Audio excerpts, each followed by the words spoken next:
Kung ako nasa kalagayan ng mga yan, hindi ako mag-join dahil ayoko namang ipapahiya ang aking sarili. Alain nyo, papasakop ka, binababa mo ang sarili mo, ang kalagayan ng iyong pagkatao, napapasakop ka sa isang pastor na bulaan na halatang hindi naman totoo. Nakakaya yun. Napakarami namang pwede mong gawin upang mag-research, katulad ng AI, Google, kaya sa lagay natin YouTube.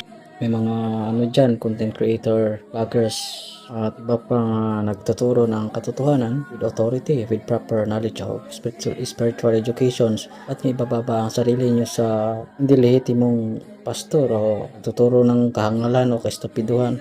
Sobrang nakakaya yun. Napakahalata namang lang yan, di role playing o actingan. Kung yan, hindi naman yan totoo. Diyan lang pakitang tao. Dahil ang tunay na may otoridad o connections sa atas-taasan ay yung hindi pwedeng ipahiya ng isang pastor o pare ang isang taong sinasabniba ng masasamang espiritu.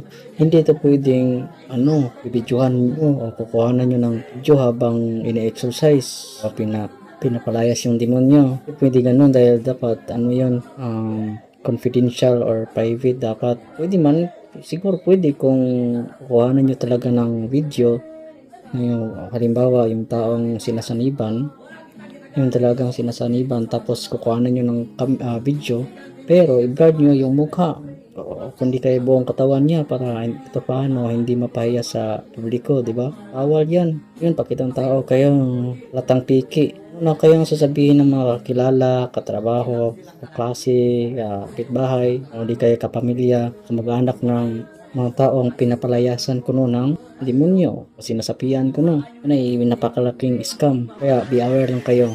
Marami ng mga taong aware sa mga ganyan dahil matagal namang panahon ng ilang taon na nakalipas na nabukiki ng mga yan o nabuking dahil sa pagtuturo ng buo, tunay, pure na katotohanan with proper spiritual education and authorities. Kaya maging maging mabusisi, manaliksik, siyempre natural yung gamitan mo ng curiosity o kuryosidad upang manaliksik sa mga bagay. Minsan, wag nyo din kayong maasa sa mga sarili nyong kakayanan. Dapat din na paggabay kayo sa may mga otoridad. Wag yung mga nagsisilputan lang dyang mga pastor-pastoran, di kaya'y babasa lang ng ilang buwan sa Biblia, katapos ng ilang buwan pastor na, tapos pupunta sa mga kali-kali, plaza, mga bahay-bahay, convince ng mga mga bulag na mga tao, ignorante o mangmang, walang alam sa anong tunay na katotohanan.